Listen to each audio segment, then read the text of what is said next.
રહ્યા છે અલ્પેશ કથિરિયા લડી શકે છે લોકસભાની ચૂંટણી। ગુજરાતની 2 લોકસભા સીટ ઉપરથી અલ્પેશ ચૂંટણી લડી શકે છે। ભાજપ સિવાયના કોઈ પક્ષમાંથી તે ચૂંટણી લડી શકે તેવી શક્યતાઓ છે। આવતીકાલે રાહુલ ગાંધી સાથે અલ્પેશ બેઠક કરી શકે છે। રાહુલ ગાંધી સાથે કાલે અલ્પેશની બંધ બારણે બેઠક થશે।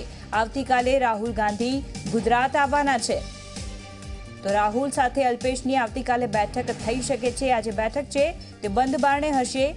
અન્ય મહત્વની ચર્ચાઓ અહીંયા કરવામાં આવશે, ત્યારે લોકસભાની ચૂંટણી માટે આ બેઠક ખૂબ જ મહત્વની કહેવાશે। તો લોકસભાની ચૂંટણી માટે અલ્પેશ કથિરિયા ચૂંટણી લડી શકે છે। ગુજરાતની 2 લોકસભા સીટ ઉપરથી તે ચૂંટણી લડી શકે છે।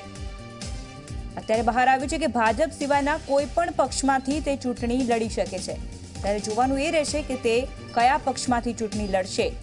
તો આવતીકાલે જ્યારે રાહુલ ગાંધી ગુજરાત આવવાના છે, ત્યારે તેમની સાથે અલ્પેશની બંધ બારણે બેઠક થશે અને આ ચૂંટણી માટે મહત્વની ચર્ચા કરવામાં આવશે।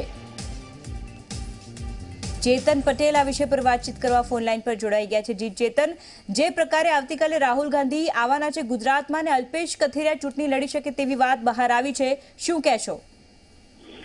જી, ખાસ કરીને જે રીતે અલ્પેશ કથિરિયા રાજદ્રોહના કેસમાં ભાગી રહ્યો છે, ત્યારબાદ અલ્પેશ કથિરિયા દ્વારા એક મહત્વનું નિવેદન આપવામાં આવ્યું છે કે આવનારી જે લોકસભાનો જે ચૂંટણી છે તે પોતે 2 બેઠક પરથી લડશે અને આવતીકાલે જ્યારે જે રાહુલ ગાંધી છે તે વલસાડ ખાતે એક જાહેર સભાને સંબોધન માટે આવનાર છે, ત્યારે અલ્પેશ કથિરિયા રાહુલ ગાંધી સાથે એક મહત્વની મિટિંગનું આયોજન પણ હાથ ધરવામાં આવ્યું છે। જો કે આ મિટિંગ ક્યાં હાથ ધરવામાં આવશે તે હજુ સુધી કોઈ પણ પ્રકારનો ફળ મળ્યો નથી।